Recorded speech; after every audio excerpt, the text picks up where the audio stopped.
はい、慎太郎チャンネルです。本日も日本首都のことをね、熱く論評していきたいんですけども、ちょっと聞いてよ。最近ね、俺ね、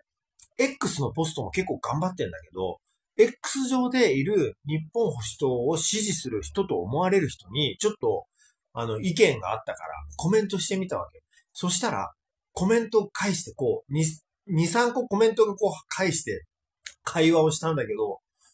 何言ってるかよくわかんねえんだよ。正直。で、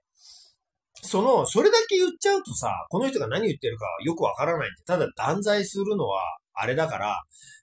その X のポストをちゃんと読み上げて、どういう会話が繰り広げられたんだっていうのを解説している動画をメインチャンネルの方に上げてるから、気になる人はぜひそっちに来て、私の解説をちょっと聞いてみてください。まあ、大変だと思うけどよろしくお願いします。いいね、チャンネル登録もよろしくね。バイバイ。